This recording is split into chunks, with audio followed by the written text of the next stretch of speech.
Insya Allah 10 menit selesai.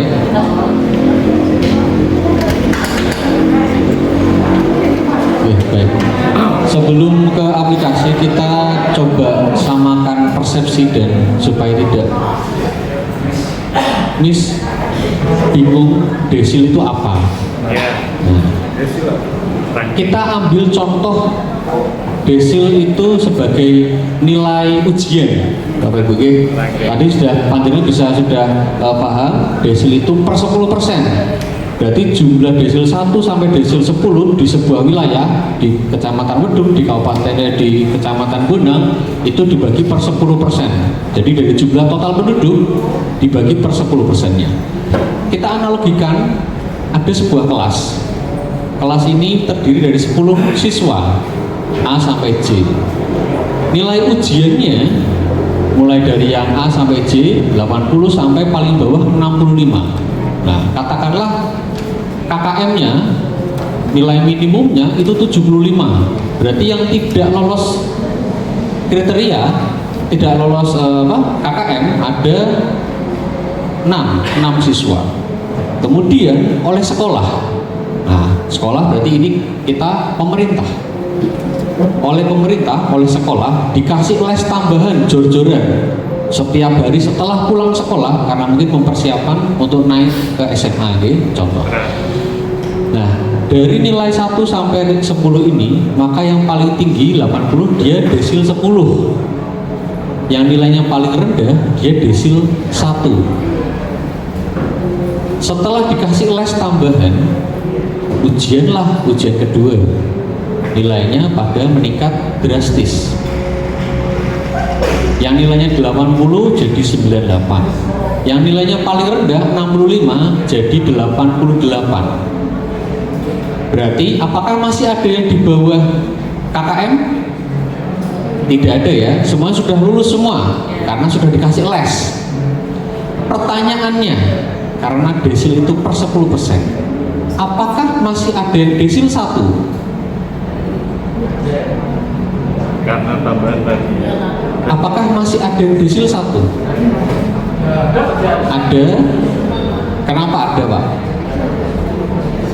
Karena per 10%.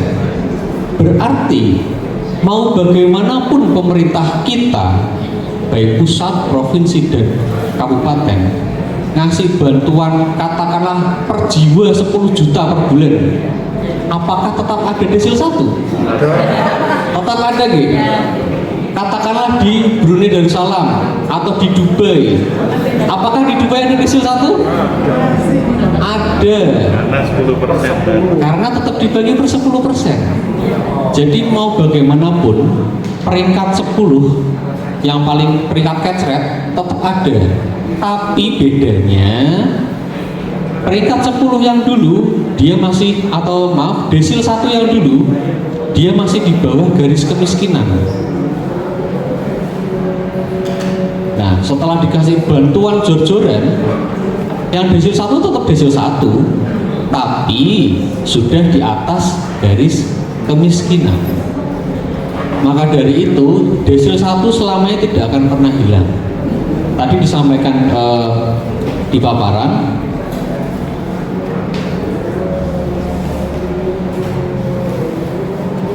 nah contoh di sini di kecamatan, di desa Babalan, desil 1-nya paling banyak. Menambahkan izin Bu Elia, kenapa desil 1-nya paling banyak dan kenapa desil 10-nya paling sedikit 22? Dikarenakan data yang kami miliki baru segini, jadi belum seluruh penduduk Jawa Tengah. Jadi nanti kalau kami sudah memiliki data seluruhnya, atau mungkin panjenengan juga bisa melihat di 6NG, itu desil 1, desil 2, 3, 4, 5 jumlahnya selisihnya paling hanya 1000, 1500, atau mungkin paling tinggi 2000, 3000, karena memang dibagi per 10%. Kemiskinan Jawa Tengah saat ini 9,34, di mana untuk mikronya berdasarkan BPS itu 3,8 juta. Katakanlah akhir masa periode Pak Bu 2029 kemiskinan Jawa Tengah 5% saja. Sedangkan desil aturannya tetap sama. per 10%. 10%-nya dari 38 juta, 3,8 juta desil 1. Tapi kemiskinannya 5%, di mana 1,9. Kok bisa mas, desil satunya 3,8 tapi kemiskinannya 1,9? Sama dengan analogi nilai ini tadi. Berarti tandanya ada 3,8 juta jiwa penduduk Jawa Tengah yang masuk desil 1, tapi 1,9 jutanya masih di bawah garis kemiskinan. Berarti 1 juta sekiannya itu sudah ada di atas. Maka dari itu desil tidak bisa dihilangkan, apalagi mungkin pimpinan atau segala macam. Saya pribadi pun ketika rapat-rapat di forum di provinsi, saya menegaskan ke para peserta, kita tidak bisa menghilangkan atau bahkan menghapus desil 1. Meskipun yang desil 1 ini meninggal semua, tetap akan ada desil 1. Yang desil 2 jadi desil 1. Tapi yang desil 2 ini sudah di atas garis kemiskinan. Di desa Panjenengan pun semuanya akan ada desil 1, ada desil 10. Bahkan ada pula yang di desa, mungkin di daerah mana, yang desil 10-nya itu di bawah garis kemiskinan. Kenapa bisa seperti itu Bapak Ibu? Dikarenakan desil tidak sejalan berbarengan dengan kemiskinan. Panjenengan sudah sering dan melihat nyata yang rumahnya sudah layak tapi mungkin tidak punya pendapatan sama sekali. Contoh tadi itu Bapak mau usul PBI tapi desilnya 6. Kondisinya apakah tidak mampu? Tidak mampu. Panjenengan pun juga pasti sudah pernah melihat yang rumahnya mungkin lebih jelek daripada yang mengusulkan PBI ini desil 6, tapi desilnya bawah dan dapat bantuan, ada tidak? Dari sisi rumah lebih jelek daripada yang tidak dapat bantuan. Dikarenakan desil hanya menghitung status kesejahteraan dari perumahan, aset, pendidikan, pekerjaan, kesehatan, kedisabilitasan, dan penyakit kronis. Jadi mau yang rumahnya sudah bagus bisa jadi warisan oleh orang tua, oleh mbah diwariskan ke anak cucunya. Ini sendiri atau? Tapi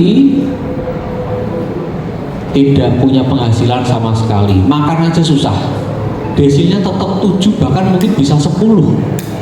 Karena rumah sudah layak. Satu rumah mungkin hanya 2 atau 3 orang. Di mana bila mana luas rumah dibagi 3 orang, satu orangnya meter perseginya lebih luas. Serta sudah punya jamban sendiri di rumah. Air juga tidak susah, baik itu pakai sumur atau apa, yang penting airnya, sumber airnya sudah sangat bersih. Maka desilnya akan tinggi. Berbeda dengan yang pasangan lansia, anaknya merantau semua ke Kalimantan, Sumatera, setiap bulan dikasih uang 2 juta per bulan, ngalahi PKH. Berarti kalau setahun 12 juta, PKH berapa Bapak Ibu? Per 3 bulan? Tergantung komponen. Tergantung, paling sedikit komponen lansia aja, ini lansia. Kalau lansia berapa? 600.000 lah. Lebih sejahtera ini dari sisi ekonomi. Tapi kondisi lantainya masih tanah, temboknya masih kayu, anaknya bisa aja mau merenov rumahnya. Tapi si bayi sudah wis le ra usah, bayi wis nyaman kayak gini, ya kan? Banyak saya menemukan seperti itu. Karena kondisi rumahnya seperti itu, tapi dari sisi ekonomi sudah sangat bagus daripada yang mau ngajuin BPJS tapi desilnya 6. Simbahnya ini desilnya jadi turun. WC tidak punya lubang sebelahnya, dan sebelahnya pun juga nggak keberatan karena sudah biasa.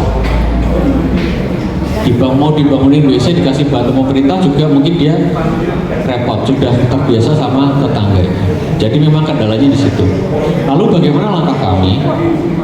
Kami di provinsi waktu lalu sudah bertemu langsung dengan BPS, sekaligus kami proses pemadanan data sehingga alhamdulillah DPSN bisa padan dengan DT Jateng bisa padan dengan DTSEN, kami sudah sampaikan ke rekan-rekan di BPS karena mereka juga mungkin tidak tahu info seperti ini, bahwasanya di lapangan kondisinya seperti ini. Banyak warga yang miskin di perkotaan khususnya, dia tidak mampu, bapaknya ojol, ibunya nggak kerja, penghasilannya cukup untuk sehari-hari aja. Untuk sekolah juga, yang katanya sekolahnya gratis meskipun negeri, tapi kan buku, seragam, belum lagi infak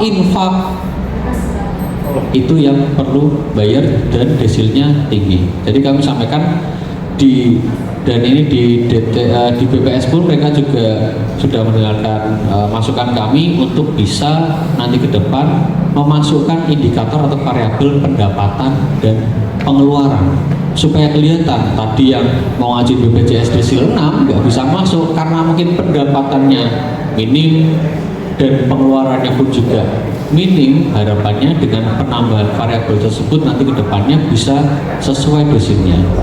Jadi ngapunten Bapak Ibu, bukan berarti yang desil 6 itu akibat data yang panjenengan masukkan itu keliru.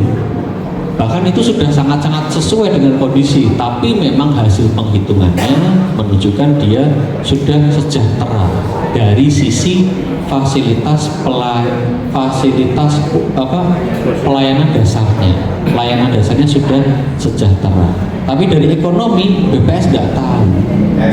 Gimana BPS mengukur ekonominya? Dari survei kemiskinan, bukan dari DTSEN. Itulah langkah kami ke pusat khususnya BPS untuk pembenahan penghitungan desil supaya kasus-kasus seperti ini tidak terulang, tidak terjadi lagi ke depannya. Sudah bertahun-tahun ini seperti ini. Terkait bansos PKH sembako yang sudah panjenengan nonaktifkan, besoknya muncul lagi padahal orangnya asli sudah pindah atau bahkan mungkin meninggal, itu kami juga sudah sampaikan ke Dirjen Linjamsos. Ada indikasi bahwasanya antar dirjen pun datanya tidak padan. Wes yang penting DTSEN, Edo itu udah DTSEN, tapi Linjamsos pusat, Direktur Linjamsos tidak ngecek Edo ini masih di desa itu, masih hidupkah atau kemana, belum ngecek. Yang penting Edo DTSEN dulu, karena masih DTSEN dicairkanlah ke penetapan selanjutnya. Itu pun juga sudah kami sampaikan ke bidang Linjamsos yang menangani bila mana mereka ke pusat untuk antar dirjen bisa koordinasi dengan Pusdatin terkait usaha panjenengan yang sudah berusaha untuk memvalidasi data bahwasanya ini tidak layak, ini sudah meninggal, ini sudah pindah, supaya memang bisa dialihkan ke yang lebih membutuhkan.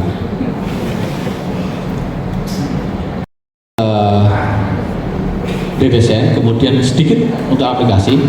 Jadi ada tambahan untuk profil desa, harapan kami ini bisa Bapak Ibu isi, dan sebelum bisa Bapak Ibu verbalnya tidak ada perubahan, masih sama seperti dulu. Ini diharapkan Bapak Ibu bisa mengisi profil desanya mulai dari kepala desa, jumlah penduduk, kemudian yang paling penting potensi-potensi. Di desa Panjenengan, Kabupaten Panjenengan ada potensi apa? Pertanian, misal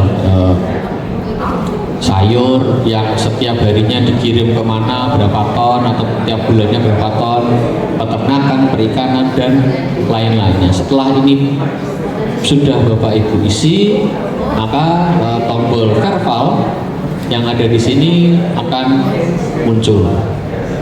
Terkait verbal Bapak Ibu, di tahun 2025 DT Jateng satuannya masih rumah tangga. Jadi satu rumah tangga itu bisa terdiri dari 2 kakak. Nah, untuk yang sekarang karena kami sudah memadu padankan DT Jateng dengan DTSEN, maka kita sudah mulai menyelaraskan tentang konsep rumah tangganya. Jadi untuk rumah tangganya sendiri, satu rumah tangga, satu kakak. Bukan satu bangunan, satu kakak, karena satu bangunan, satu rumah bisa terdiri dari 2 rumah tangga. Tapi satu rumah tangga hanya ada 1 kakak. Jadi satu lembar kakak itu yaitu satu rumah tangga. Mau dalam satu rumah itu ada berapa lembar itu monggo sesuai dengan kondisi di lapangan. Nah, Untuk pengisian asetnya bagaimana?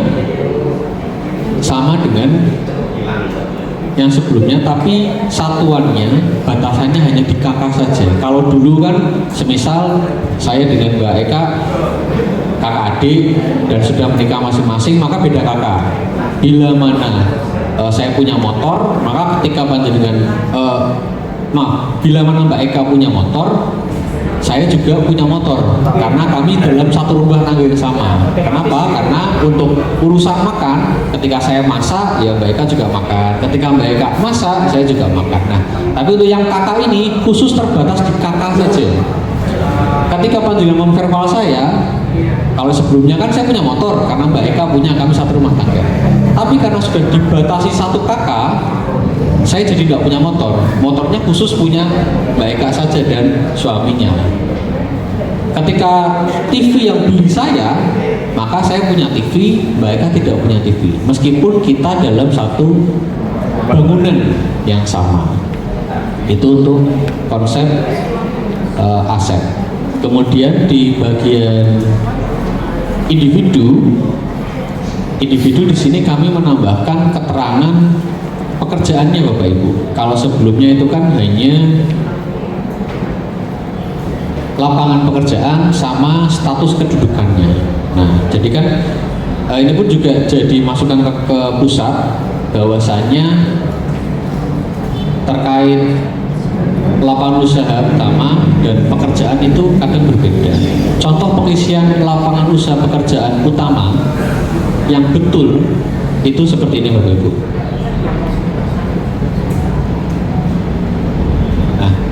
Contoh, yang kita langsung ke nomor 3, yang pasti bikin Bapak Ibu, oh ternyata isinya begini. Pekerjaannya sebagai supir kelapa sawit. Berarti kan dia supir gitu? Supir. Kalau supir ngisinya berarti di apa? Kalau sebelumnya secara awal, bahkan saya sendiri pun juga baru menyadari setelah kami konsultasi ke pusat. Karena pekerjaannya ditanya, saya sebagai supir Pak, berarti lapangan usahanya di bagian transportasi, betul nggih? Nah, ternyata salah. Dicek dulu, supir, oke, supir apa? Supir truk kelapa sawit. Yang diproduksi jasa angkutan, betul. Saya kerjanya di mana?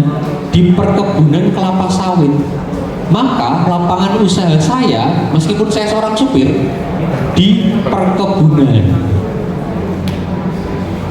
Beda dengan saya supir angkot, maka betul jasa transportasi dan umum. Penjual nasi goreng, yang diproduksi nasi goreng, bidang pekerjaannya penjual makanan, kode lapangan usahanya penyedia akomodasi dan makan minum. Jadi memang sedikit tricky untuk mengetahui dan memilih kode lapangan usaha. Ini pun Bapak Ibu juga mempengaruhi naik turunnya desil, kode lapangan usaha dan status dalam pekerjaan utamanya. Nah, untuk hal seperti ini kami memberikan saran ke pusat untuk kami tambahkan nama pekerjaannya. Jadi supaya menghindari, oh ini supir truk, karena Bapak Ibu sudah betul definisi operasionalnya, mengisinya perkebunan karena memang supir truk kelapa sawit, nilainya tinggi, desilnya tinggi.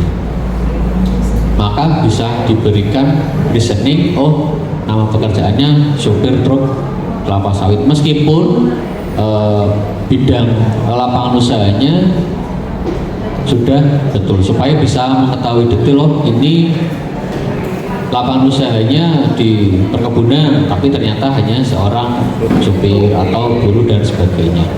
Kemudian tambahan kepemilikan usaha. Jadi berbeda dengan pekerjaan. Kalau tadi si Edo ini dia adalah supir di kelapa sawit, apakah itu sebagai sebuah usaha? Betul, karena saya tidak mendapatkan keuntungan di situ. Saya hanya mendapatkan gaji setiap bulannya. Tapi kecuali saya sebagai supir dan saya di rumah juga buka usaha kucingan, angkringan, atau saya jual nasi goreng, barulah saya punya usaha. Kemudian omset dari usaha tersebut, omset ya, bukan keuntungan. Jadi sebulan itu omsetnya baik itu yang keseluruhan belum dikurangi oleh biaya pegawai misal atau bayar listrik, beli gas dan lain sebagainya, itu berapa. Kemudian ketambahan jenis keterampilan dan sertifikat khusus yang dimiliki. Ini untuk sertifikat khusus sebetulnya belum kami wajibkan, jadi bila mana memang belum berkenan atau belum sempat menanyakan bisa dipilih, tidak ada. Ini hanya sebagai informasi tambahan bahwasanya oh ternyata si orang ini meskipun dia di Desil 1 dia punya sertifikat ini.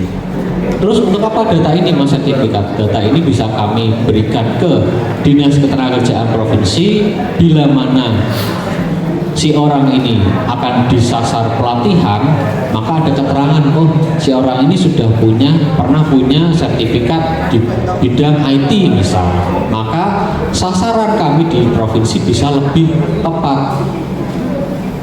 Eman-eman kalau ternyata orang ini pinter IT, kita kasih pelatihannya menjahit, nggak jadi jahitannya. Jadi ini menjadi data tambahan supaya data yang panjenengan kirimkan bisa kami jual dan lebih tinggi nilainya ke OPD lain. Untuk di Pemprov Jateng tidak semua bantuan itu melihat desil, yang penting DTSN. Di kami yang penting datanya sudah DTSN, khususnya seperti bantuan kajian yang ada di kami itu yang penting DTSN. Bila mana desil 6 dan sebagainya itu nanti bisa ada reasoning dari kabupaten kota bahwasanya ini memang penyakit kronis. Maksudnya tidak memakai desil, tapi bila mana ada desil 6 tetap bisa dipertimbangkan bila mana memang itu belum diumumkan. Ini tak kasih bocoran. Ini tak kasih bocoran untuk kajian. Jadi nanti ke depan ya Pak, masih dalam rancangan dan ini sudah saya sampaikan ke Pak Kabit juga. Belum Pak, nanti masih berproses untuk dapat kajian. Belum. Oke, nah itu nanti nunggu info resmi dari tim kajian. Itu penyakit kronis ya Mas ya? Oke. Kemudian dari naker pun juga tidak melihat desil karena perlu pelatihan kerja. Karena tadi banyak yang desil 6 ternyata tidak bekerja satu keluarga. Jangan kan yang desil 1 pun juga masih banyak. Dan data-data yang sudah panjenengan inputkan verbal bisa langsung panjenengan download di menu unduh data. Jadi apa yang disampaikan Bu Elia tadi, desil 1 di desa dengan sekian bisa panjenengan download di yang download ART. Terus Mas, kalau DT Jateng sudah DTSN, kita verbalnya di mana? Di DT Jateng atau di 6NG? Nah,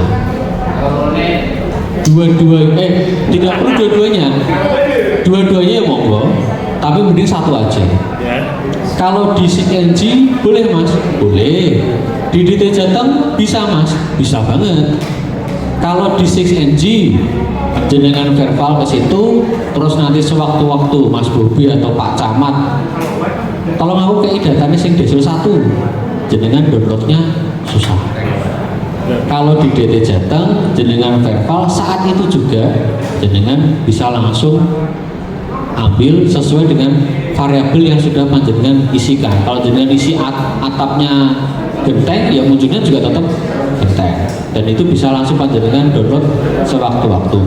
Kemudian menggunakan 6NG ketika apa? Pengusulan bantuan. Mas, bila mana aku punya warga tapi dia belum DTSN, dicek di aplikasinya pusat yang cek bansos.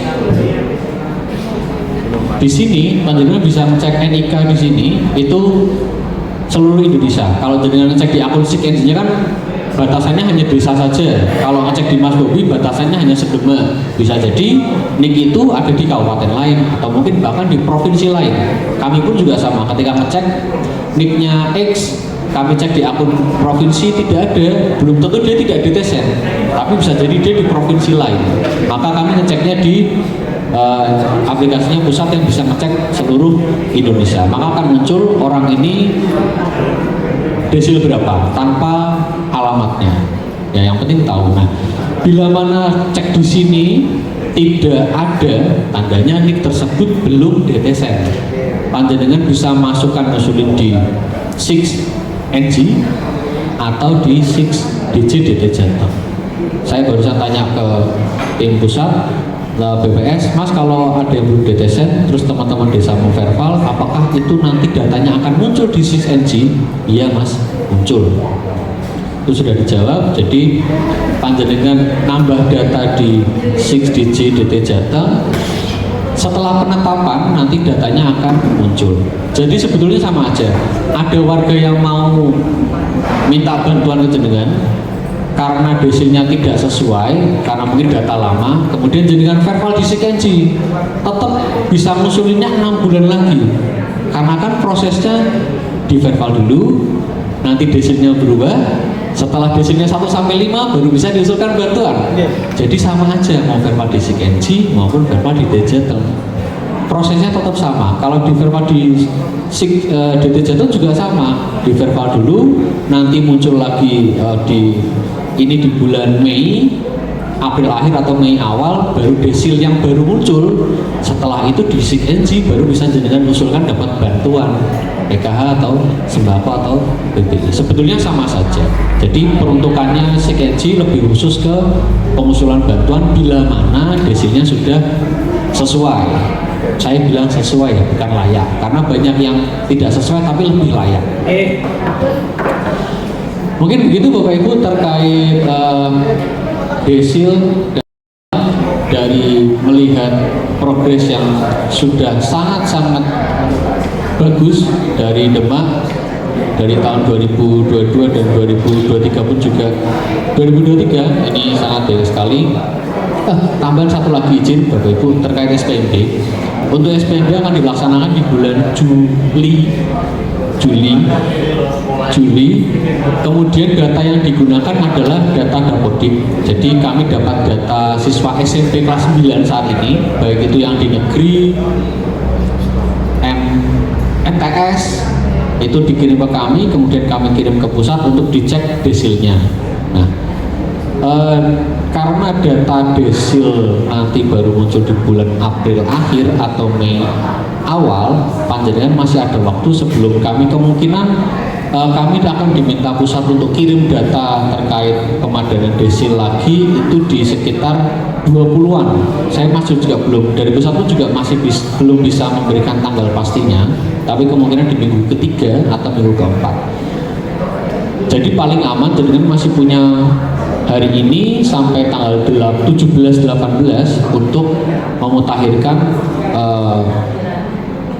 anak-anak panjenengan di desa kelurahannya yang mau masuk SMA, ini khusus SPMB SMA yang SMA, bila mana desilnya itu mungkin tinggi dan memang sudah lama sekali belum diupdate. Nah, bisa panjenengan cek bila mana ada kekeliruan data bisa dimutakhirkan. Tetapi Bapak Ibu, sekali lagi kami sampaikan, penghitungan desil itu kewenangannya ada di pusat. Saya tadi sudah menyampaikan, meskipun data yang panjenengan inputkan sudah betul-betul sesuai dengan kondisi, tidak menutup kemungkinan desilnya tetap di 6, tetap di 7, atau bahkan mungkin 10. Karena itu tadi, dari sisi pelayanan dasarnya sudah sangat-sangat tercukupi. Meskipun orang tuanya sama sekali tidak bekerja. Memang saat ini kendalanya di situ, dan kami ngapunten di provinsi belum bisa melakukan banyak, tapi kami sudah menyarankan di pusat untuk bisa segera mempertimbangkan pendapatan dan pengeluaran, karena itu sangat-sangat penting. Gitu Bapak Ibu, jadi masih punya sekitaran 2 minggu untuk melakukan verbal data, dan bila mana si anak ini tidak bisa masuk jalur afirmasi karena desilnya tinggi, masih ada jalur prestasi, jalur perpindahan, mutasi, kemudian ada namanya jalur zonasi khusus. Kalau di Wedung sama di Bonang apakah ada sekolah SMA? Ada semua nggak? Iya.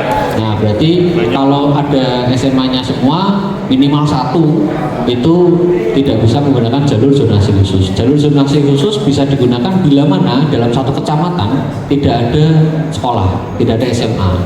Jadi dia bisa daftar ke lintas kecamatan yang di luar domisili atau zonasinya.